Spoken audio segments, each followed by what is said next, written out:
ರಾಜ್ಯದ ಜನತೆಗೆ free bus shock. ರಾಜ್ಯಾದ್ಯಂತ ಉಚಿತ ಸಂಚಾರಕ್ಕೆ ಬ್ರೇಕ್.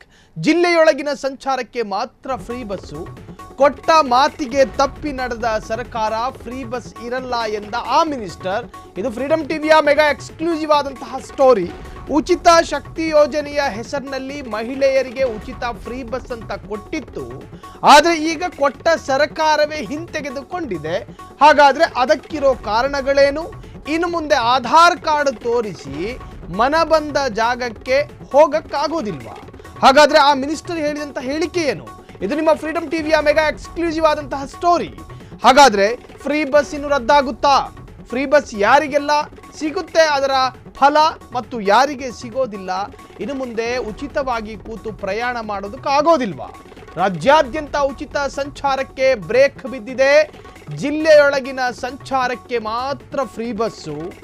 ಉಳಿದ ಜಾಗಕ್ಕೆ ಹೋಗೋದಕ್ಕಾಗಲ್ಲ. ಕೊಟ್ಟ ಮಾತಿಗೆ ತಪ್ಪಿ ನಡೆದ ಸರ್ಕಾರ. ನುಡಿದಂತೆ ನಡೆದಿದ್ದೇವೆ ಅಂತ ಎಲ್ಲೂ ಹೇಳೋದಕ್ಕೆ ಹೋಗಬೇಡಿ ಕಾಂಗ್ರೆಸ್ನ ಸಚಿವರುಗಳು. ಎಲ್ಲೂ ಕೂಡ ಹೇಳೋದಕ್ಕೆ ಹೋಗಬೇಡಿ, ಕಾರಣ ನೀವು ನುಡಿದಂತೆ ನಡೆದಿಲ್ಲ. ಇದು ನಿಮ್ಮ ಫ್ರೀಡಂ ಟಿವಿಯ ಮೆಗಾ ಎಕ್ಸ್ಕ್ಲೂಸಿವ್ ಆದಂತಹ ಸ್ಟೋರಿ. ಚುನಾವಣಾ ಪೂರ್ವ ಭಾಷಣ ಮಾಡಿದ್ದೇನು, ಹೇಳಿದ್ದೇನು, ಆದರೆ ಶಕ್ತಿ ಯೋಜನೆ ಹಾಗಾದ್ರೆ ನಿಲ್ಲುತ್ತಾ? ಆಧಾರ್ ಕಾರ್ಡ್ ಅನ್ನ ತೋರಿಸಿ ನಾವು ಇಚ್ಛೆ ಪಟ್ಟ ಜಾಗಕ್ಕೆ ಹೋಗ್ತಾ ಇದ್ರು ರಾಜ್ಯದಲ್ಲಿ ಸಾಕಷ್ಟು ಮಹಿಳೆಯರು. ಹಾಗಾದ್ರೆ ಇನ್ನು ಮುಂದೆ ನೀವು ಫ್ರೀ ಬಸ್ ಹೋಗೋದಿಲ್ವಾ? ಅಥವಾ ನಿಮಗೆ ಫ್ರೀ ಬಸ್ನಲ್ಲಿ ಟಿಕೆಟ್ ಅನ್ನು ಪಡೆದುಕೊಳ್ತಾರಾ? ಹಾಗಾದ್ರೆ ಉಚಿತ ಬಸ್ ಸಿಗೋದಿಲ್ವಾ? ಹಾಗಾದ್ರೆ ರದ್ದಾಗುತ್ತಾ? ಇಡೀ ರಾಜ್ಯಾದ್ಯಂತ ಬಸ್ನಲ್ಲಿ ಫ್ರೀ ಸುತ್ತಂಗಿಲ್ಲ. ಒಂದು ಜಿಲ್ಲೆಗಷ್ಟೇ ಉಚಿತ ಸಂಚಾರ ಫಿಕ್ಸ್ ಮಾಡ್ತಿದೆ ಸರ್ಕಾರ. ಒಂದು ಜಿಲ್ಲೆ, ಎಲ್ಲ ಕಡೆ ಫ್ರೀ ಬಸ್ ಅಂತ ಹೇಳಿಲ್ಲ ಎಂದು ಹಾಗಂತ ಹೇಳಿದ್ದಾರೆ ಈ ಮಿನಿಸ್ಟರು. ಆ ಜಿಲ್ಲೆಯವರು ಆ ಜಿಲ್ಲೆಯಲ್ಲಿ ಮಾತ್ರವೇ ಫ್ರೀಯಾಗಿ ಓಡಾಡಬಹುದು. ಈಗ ಹಾಸನ ಜಿಲ್ಲೆ ಅಂತ ಇಟ್ಕೊಳ್ಳಿ ಒಂದು ಉದಾಹರಣೆಗೆ. ಹಾಸನದಿಂದ ನೀವು ಬೆಳಗಾವಿಗೆ ಹೋಗೋದಕ್ಕಾಗಲ್ಲ. ಸಕಲೇಶಪುರ ಹೋಗಬಹುದು, ಅರಸೀಕೆರೆ ಹೋಗಬಹುದು, ಅರಕಲಗೂಡು ಹೋಗಬಹುದು, ಸಕಲೇಶಪುರ ಹೋಗಬಹುದು.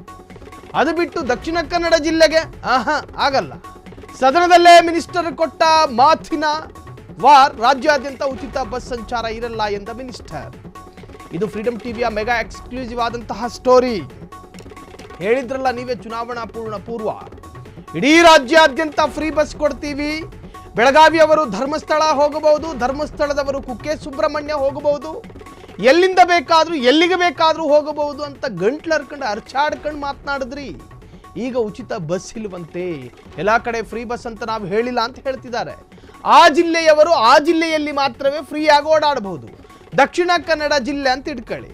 ದಕ್ಷಿಣ ಕನ್ನಡ ಜಿಲ್ಲೆಯವರು ಮಂಗಳೂರು, ಉಳ್ಳಾಳ, ತೊಕ್ಕೋಟು, ದೇರ್ಲಕಟ್ಟೆ, ಕೊಣಾಜೆ ಈ ಭಾಗದಲ್ಲಿ ಮಾತ್ರ ಓಡಾಡಕ್ಕಾಗೋದು. ಇಲ್ಲ ನಾನು ಉಡುಪಿಗೆ ಹೋಗಿ ಬರ್ತೀನಿ, ಕಾಸು ಕೊಟ್ಟೆ ಹೋಗ್ಬೇಕು. ಸದನದಲ್ಲೇ ಮಿನಿಸ್ಟರ್ ಕೊಟ್ಟ ಹೇಳಿಕೆಯಿಂದ ಬಿಗ್ ಶಾಕ್. ರಾಜ್ಯ ರಾಜಕಾರಣದಲ್ಲಿ ಸಂಚಲನ ಮೂಡಿಸಿದಂತಹ ಉಚಿತ ಬಸ್. ರಾಜ್ಯಾದ್ಯಂತ ಉಚಿತ ಬಸ್ ಸಂಚಾರ ಇರೋದಿಲ್ಲ ಎಂದ ಮಿನಿಸ್ಟರ್. ಇದು ನಿಮ್ಮ ಫ್ರೀಡಂ ಟಿವಿಯ ಮೆಗಾ ಎಕ್ಸ್ಕ್ಲೂಸಿವ್ ಆದಂತಹ ಸ್ಟೋರಿ. ಹಾಗಾದ್ರೆ ಯಾವ ಜಿಲ್ಲೆ, ಏನು, ಎತ್ತ? ಇಡೀ ರಾಜ್ಯಾದ್ಯಂತ ಬಸ್ನಲ್ಲಿ ಫ್ರೀ ಸುತ್ತಂಗಿಲ್ಲ. ಇಡೀ ರಾಜ್ಯಾದ್ಯಂತ ಒಂದು ಜಿಲ್ಲೆಗಷ್ಟೇ ಉಚಿತ ಸಂಚಾರ ಫಿಕ್ಸ್ ಮಾಡ್ತಿದೆ ಸರ್ಕಾರ. ಹಾಗಾದ್ರೆ ಆ ಜಿಲ್ಲೆಗಳು ಯಾವುವು? ಎಲ್ಲ ಕಡೆ ಫ್ರೀ ಬಸ್ ಅಂತ ಹೇಳಿಲ್ಲ ಎಂದು ಬಿಟ್ಟ ಮಿನಿಸ್ಟರ್. ರಾಮಲಿಂಗಾರೆಡ್ಡಿ ಸಾಹೇಬ್ರೆ, ನೀವು ಸಾರಿಗೆ ಸಚಿವರಿದ್ದೀರಿ. ಆ ಜಿಲ್ಲೆಯವರು ಆ ಜಿಲ್ಲೆಯಲ್ಲಿ ಮಾತ್ರವೇ ಫ್ರೀಯಾಗಿ ಓಡಾಡಬಹುದು. ಉಳಿದ ಜಿಲ್ಲೆಗೆ ಹೋಗೋದಕ್ಕಾಗಲ್ಲ. ನಾವೆಲ್ಲೂ ಅಂತರ್ ಜಿಲ್ಲಾ ಸಂಚಾರ ಫ್ರೀ ಎಂದಿಲ್ಲ ಎಂದ ಮಿನಿಸ್ಟರ್. ಎಲ್ಲೂ ಹೇಳಿಲ್ವಂತೆ. ಸದನದಲ್ಲೇ ಮಿನಿಸ್ಟರ್ ಕೊಟ್ಟ ಹೇಳಿಕೆಯಿಂದ ಶಾಕ್. ನಮ್ಮ ರಾಜ್ಯದ ಮಹಿಳೆಯರು ಬಸ್ ಕಂಡಕ್ಟರ್ಗೆ ಆಧಾರ್ ಕಾರ್ಡನ್ನು ತೋರಿಸಿ ಬೆಂಗಳೂರಿನಿಂದ ಮಂಗಳೂರು ಹೋಗ್ತಾ ಇದ್ರು, ಮಂಗಳೂರಿನಿಂದ ಬೆಳಗಾವಿಗೆ ಹೋಗ್ತಾ ಇದ್ರು, ಬೆಳಗಾವಿಯಿಂದ ಮತ್ತಿನ್ನೆಲ್ಲಿಗೋ ಹೋಗ್ತಾ ಇದ್ರು. ಎಲ್ಲವೂ ಉಚಿತವಾಗಿತ್ತು. ಆದರೆ ಈಗ ಯಾವ ಮಿನಿಸ್ಟರ್ ಉಚಿತ ಅಂತ ಹೇಳಿದ್ರು ಅದೇ ಮಿನಿಸ್ಟರ್ನ ಅದೇ ನಾಲಿಗೆ ಇವತ್ತು ಇಲ್ಲ ಅಂತ ಹೇಳ್ತಾ ಇದೆ. ಒಂದು ಜಿಲ್ಲೆಗಷ್ಟೇ ಉಚಿತ ಸಂಚಾರ ಫಿಕ್ಸ್ ಮಾಡ್ತಿದೆ ಸರ್ಕಾರ. ಹಾಗಾದ್ರೆ ಸಾರಿಗೆ ಸಚಿವರೇ ಹಿಂಗೆ ಹೇಳಿದ್ರ ಮತ್ತಿನ್ಯಾರು ಹೇಳಿದ್ರು? ಆರಂಭದಲ್ಲಿ ಉಚಿತ ಬಸ್ ಎನ್ನುವಂತಹ ಶಕ್ತಿ ಯೋಜನೆಯ ಹೆಸರಿನಲ್ಲೇ ಸರ್ಕಾರ ಅಧಿಕಾರಕ್ಕೆ ಬಂದಿದ್ದು ಇದೇ ಕಾಂಗ್ರೆಸ್ ಸರ್ಕಾರ. ಆದರೆ ಈಗ ಅದೇ ಗ್ಯಾರಂಟಿ ಸ್ಕೀಮ್ಗಳನ್ನು ಹಿಂಪಡೆಯುವಂತಹ ಪ್ರಯತ್ನ. ಒಂದು ವೇಳೆ ಜನ ಇದನ್ನ ಬೇರೆ ತರಹದಲ್ಲಿ ಸ್ವೀಕಾರ ಮಾಡಿಕೊಂಡ್ರೆ ಬರುವ ಚುನಾವಣೆಯಲ್ಲಿ ಜನ ಪಾಠ ಕಲಿಸ್ತಾರೆ. ಆಂಧ್ರ ಪ್ರದೇಶದಲ್ಲಿ ಫ್ರೀ ಬಸ್ ಕನಸು ಕಂಡಿದ್ದವರಿಗೆ ಶಾಕ್. ಇದು ನಮ್ಮ ರಾಜ್ಯದ ವಿಚಾರವಲ್ಲ. ಎಲೆಕ್ಷನ್ ಟೈಮಲ್ಲಿ ಫ್ರೀ ಬಸ್ ಭರವಸೆ ಕೊಟ್ಟಿದ್ದಂತಹ ಚಂದ್ರಬಾಬು ನಾಯ್ಡು ಗೆದ್ದ ಮೇಲೆ ಯೋಜನೆ ಜಾರಿಗೆ ಮುನ್ನವೇ ಯೂಟರ್ನ್ ಹೊಡೆದಿದ್ದಾರೆ. ಇದೇ ಯುಗಾದಿಯಿಂದ ಆಂಧ್ರದಲ್ಲಿ ಫ್ರೀ ಬಸ್ ಎಂದಿದ್ದ ಚಂದ್ರಬಾಬು ಇದು ಕರ್ನಾಟಕದ ಕಥೆಯಲ್ಲ, ಇದು ಆಂಧ್ರ ಪ್ರದೇಶದ ಕತೆ. ಚಂದ್ರಬಾಬು ನಾಯ್ಡು ಈಗ ಮೈತ್ರಿ ಸರ್ಕಾರದಲ್ಲಿ ಪ್ರಧಾನಿ ನರೇಂದ್ರ ಮೋದಿಯ ಜೊತೆ ಮೈತ್ರಿ ಮಾಡ್ಕೊಂಡಿದ್ದಾರೆ. ಆಂಧ್ರ ಪ್ರದೇಶದಲ್ಲಿ ಫ್ರೀ ಬಸ್ ಕನಸು ಕಂಡಿದ್ದವರಿಗೆ ಶಾಕು. ಎಲೆಕ್ಷನ್ ಟೈಮಲ್ಲಿ ಫ್ರೀ ಬಸ್ ಭರವಸೆ ಕೊಟ್ಟಿದ್ದ ಚಂದ್ರಬಾಬು ನಾಯ್ಡು ನೋಡಿ, ಒಂದು ಕ್ಲಾರಿಟಿ ಕೊಟ್ಟು ಬಿಡ್ತೀನಿ, ನಮ್ಮ ರಾಜ್ಯದಲ್ಲಿ ಈ ತರಹದ ಯಾವುದೇ ತರಹದ ಹೇಳಿಕೆಗಳು ಬಂದಿಲ್ಲ. ಇದು ಆಂಧ್ರ ಪ್ರದೇಶದ ಕತೆ. ನಮ್ಮ ರಾಜ್ಯದಲ್ಲಿ ಶಕ್ತಿ ಯೋಜನೆಯನ್ನು ಎಲ್ಲರೂ ಕೂಡ ಬಳಸಬಹುದು, ಎಲ್ಲಿಂದ ಎಲ್ಲಿಗೆ ಬೇಕಾದರೂ ಹೋಗಬಹುದು. ಧರ್ಮಸ್ಥಳಕ್ಕೂ ಹೋಗಬಹುದು, ಕುಕ್ಕೆ ಸುಬ್ರಹ್ಮಣ್ಯಕ್ಕೂ ಹೋಗ್ಬೋದು, ಮಂಗಳೂರಿನವ್ರು ಬೆಳಗಾವಿ ಹೋಗ್ಬೋದು, ಬೆಳಗಾವಿಯವರು ಹುಬ್ಳಿಗೆ ಹೋಗ್ಬಿಟ್ಟು ಅಲ್ಲೊಂದು ದಿನ ಸ್ಟೇ ಆಗಿ ಮತ್ತಿನ್ನೊಂದ್ಸತಿ ಹಾಸನಕ್ಕೂ ಹೋಗ್ಬೋದು. ಇದು ಕರ್ನಾಟಕದ ಕಥೆಯಲ್ಲ, ಇದು ಆಂಧ್ರ ಪ್ರದೇಶದ ಕತೆ. ಸದನದಲ್ಲೇ ಫ್ರೀ ಬಸ್ ಕಂಡೀಷನ್ಸ್ ಹೇಳಿದ ಸಚಿವೆ ಗುಮ್ಮಡಿ ಸಂಧ್ಯಾ ರಾಣಿ. ಹಾಗಿದ್ರೆ ಕೊಟ್ಟ ಮಾತಿಗೆ ಆರಂಭದಲ್ಲೇ ತಪ್ಪಿತ ನಾಯ್ಡು ಸರ್ಕಾರ? ಜನ ಈಗ ತಿರುಗಿ ಬಿದ್ದಿದ್ದಾರೆ. ರಾಜ್ಯಾದ್ಯಂತ ಉಚಿತ ಬಸ್ ಸಂಚಾರ ಅಂದಿದ್ರು, ಈಗ ಯೂಟರ್ನ್ ಹೊಡೆದಿದ್ದಾರೆ. ಹಾಗಾದರೆ ಚಂದ್ರಬಾಬು ನಾಯ್ಡು ಹೇಳಿದ ಹೇಳಿಕೆ ನಿಜಕ್ಕೂ ಕೂಡ ಸಂಚಲನ ಮೂಡಿಸಿದೆ. ಆಂಧ್ರ ಜನತೆಗೆ ಮಕ್ಮಲ್ ಟೋಪಿ ಹಾಕಿದ ಚಂದ್ರಬಾಬು ಸರ್ಕಾರ. ಆಂಧ್ರದಲ್ಲಿ ಫ್ರೀ ಬಸ್ ಕನಸು ಕಂಡಿದ್ದವರಿಗೆ ಶಾಕ್ ಆದಿದೆ. ಇದೇ ಯುಗಾದಿಯಿಂದ ಆಂಧ್ರದಲ್ಲಿ ಫ್ರೀ ಬಸ್ ಎಂದಿದ್ದ ಚಂದ್ರಬಾಬು ಈಗ ನೋಡಿದರೆ ಆಂಧ್ರದ ಪ್ರಯಾಣಿಕರಿಗೆ ಕಂಡೀಷನ್ ಅಪ್ಲೈ ಆಗಿದೆ. ಜಿಲ್ಲಾ ವ್ಯಾಪ್ತಿಯಲ್ಲಷ್ಟೇ ಫ್ರೀ ಬಸ್ಸು ಎಂದ ಸಚಿವೆ ಗುಮ್ಮಡಿ ಸಂಧ್ಯಾ ರಾಣಿ.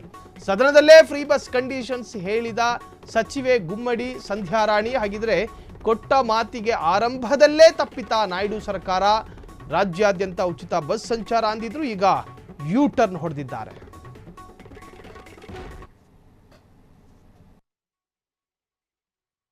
దగ్గరికి వెళ్ళి మాకు అన్నవరం వెళ్ళాలి, తిరుపతి వెళ్ళాలి, బస్సు లేదు అన్నారని.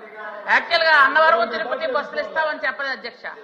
ఏ జిల్లాలో మహిళలకి ఆ జిల్లాలో వెళ్ళడానికి, అంతేగాని విజయనగరం నుంచి అన్నవరం వెళ్ళడానికి, విజయనగరం నుంచి తిరుపతి వెళ్ళడానికి బస్సులు ఇస్తామని మేము చెప్పలేదు అధ్యక్ష. ఉచిత బస్ ప్రయాణం మహిళలకి ఉంటుంది ఖచ్చితంగా, కానీ మీరు ఇక్కడ నుంచి వేరే జిల్లాలో వెళ్ళడానికి కాదు అధ్యక్ష. అది క్లారిటీ మీకు ఇస్తున్నాను అంతే. Thank you. ఈ ప్రకటన ఎన్నికల ముందు ఇచ్చారా, ఎన్నికలు అయ్యాక ఇచ్చారా? ఎమ్మెల్సీ గారి దగ్గరికి వెళ్ళి మాకు అన్నవరం వెళ్ళాలి, తిరుపతి వెళ్ళాలి, బస్సు లేదు అన్నారని. యాక్చువల్ గా అన్నవరం తిరుపతి బస్సులు ఇస్తామని చెప్పలేదు అధ్యక్ష. ఏ జిల్లాలో మహిళలకి ఆ జిల్లాలో వెళ్ళడానికి, అంతేగాని విజయనగరం నుంచి అన్నవరం వెళ్ళడానికి, విజయనగరం నుంచి తిరుపతి వెళ్ళడానికి బస్సులు ఇస్తామని మేము చెప్పలేదు అధ్యక్ష. ఉచిత బస్ ప్రయాణం మహిళలకి ఉంటుంది ఖచ్చితంగా, కానీ మీరు ఇక్కడ నుంచి వేరే జిల్లాలో వెళ్ళడానికి కాదు అధ్యక్ష. అది క్లారిటీ మీకు ఇస్తున్నాను అంతే. Thank you. ఈ ప్రకటన ఎన్నికల ముందు ఇచ్చారా, ఎన్నికలు అయ్యాక ఇచ్చారా? ఎమ్మెల్సీ గారి దగ్గరికి వెళ్ళి మాకు అన్నవరం వెళ్ళాలి, తిరుపతి వెళ్ళాలి, బస్సు లేదు అన్నారని. యాక్చువల్ గా అన్నవరం తిరుపతి బస్సులు ఇస్తామని చెప్పలేదు అధ్యక్ష. ఏ జిల్లాలో మహిళలకి ఆ జిల్లాలో వెళ్ళడానికి, అంతేగాని విజయనగరం నుంచి అన్నవరం వెళ్ళడానికి, విజయనగరం నుంచి తిరుపతి వెళ్ళడానికి బస్సులు ఇస్తామని మేము చెప్పలేదు అధ్యక్ష. ఉచిత బస్ ప్రయాణం మహిళలకి ఉంటుంది ఖచ్చితంగా, కానీ మీరు ఇక్కడ నుంచి వేరే జిల్లాలో వెళ్ళడానికి కాదు అధ్యక్ష. అది క్లారిటీ మీకు ఇస్తున్నాను అంతే. Thank you. ఈ ప్రకటన ఎన్నికల ముందు ఇచ్చారా, ఎన్నికలు అయ్యాక ఇచ్చారా? ఎమ్మెల్సీ గారి దగ్గరికి వెళ్ళి మాకు అన్నవరం వెళ్ళాలి, తిరుపతి వెళ్ళాలి, బస్సు లేదు అన్నారని. యాక్చువల్ గా అన్నవరం తిరుపతి బస్సులు ఇస్తామని చెప్పలేదు అధ్యక్ష. ఏ జిల్లాలో మహిళలకి ఆ జిల్లాలో వెళ్ళడానికి, అంతేగాని విజయనగరం నుంచి అన్నవరం వెళ్ళడానికి. ಈ ಆಂಧ್ರ ಪ್ರದೇಶದ NDA ಸರ್ಕಾರಕ್ಕೆ ಹೋಲಿಕೆ ಮಾಡಿದ್ರೆ ಸಿದ್ದು ಸರ್ಕಾರವೇ ಬೆಸ್ಟ್ ಅಂತ ಕರೆಸಿಕೊಳ್ಳುತ್ತೆ. ಶಕ್ತಿ ಯೋಜನೆ ವಿಚಾರದಲ್ಲಿ ಕೊಟ್ಟ ಮಾತು ಉಳಿಸಿಕೊಂಡಿದ್ದ ಸಿದ್ದು ಸರ್ಕಾರ ಆಂಧ್ರದ NDA ಸರ್ಕಾರಕ್ಕೆ ಹೋಲಿಕೆ ಮಾಡಿದ್ರೆ ನಮ್ಮ ಕರ್ನಾಟಕದ ಸಿದ್ದರಾಮಯ್ಯರ ಸರ್ಕಾರವೇ ಬೆಸ್ಟ್ ಅನ್ಸುತ್ತೆ.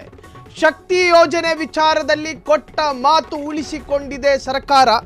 ಟೀಕೆ, ಟಿಪ್ಪಣಿ, ವ್ಯಂಗ್ಯ, ಕುಹಕ ಎಲ್ಲದರ ನಡುವೆಯೂ ಕೂಡ ಶಕ್ತಿ ಯೋಜನೆ ಸಲೀಸಾಗಿ ಸಾಗ್ತಿದೆ. ಶಕ್ತಿ ಯೋಜನೆಯನ್ನ ಬಂದು ಪರಿಶೀಲಿಸಿ, ಆಂಧ್ರದವರಿಗಿಂತ ನಮ್ಮವರೇ ಬೆಟರ್ ಅಂತವರೇ ಕರ್ನಾಟಕದ ಜನ. ಆಂಧ್ರದ NDA ಸರ್ಕಾರಕ್ಕೆ ಹೋಲಿಕೆ ಮಾಡಿದ್ರೆ ಸಿದ್ದು ಸರ್ಕಾರವೇ ಬೆಸ್ಟು. ಎಷ್ಟೆಷ್ಟು ವ್ಯಂಗ್ಯಗಳು, ಎಷ್ಟೆಷ್ಟು ಟೀಕೆಗಳು. ಇದೇ BJP ಸರ್ಕಾರ ಶಕ್ತಿ ಯೋಜನೆಯಿಂದ ಗಂಡಸರು ಸೋಮಾರಿ ಆಗ್ತಾ ಇದ್ದಾರೆ ಅಂತ ಹೇಳಿ ಮಾತನಾಡಿದ್ರು.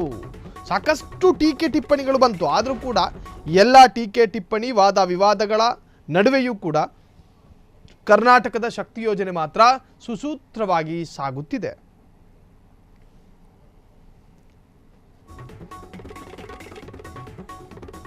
ಶಕ್ತಿ ಯೋಜನೆ ವಿಚಾರದಲ್ಲಿ ಕೊಟ್ಟ ಮಾತು ನಮ್ಮ ಸರ್ಕಾರ ಉಳಿಸ್ಕೊಂಡಿದೆ ಅಂತ ಹೇಳಿ ಕರ್ನಾಟಕದವರು ಮಾತನಾಡ್ತಿದ್ದಾರೆ.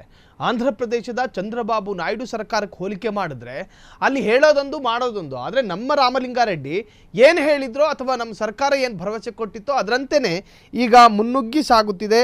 ಉಚಿತ ಬಸ್, ಫ್ರೀ ಬಸ್ ಇನ್ನೂ ಕೂಡ ಕರ್ನಾಟಕದಲ್ಲಿ ನಿಂತಿಲ್ಲ. ಆಂಧ್ರಕ್ಕಿಂತ ಕರ್ನಾಟಕವೇ ಬೆಸ್ಟ್ ಹೇಳ್ತಿದ್ದಾರೆ ಜನ.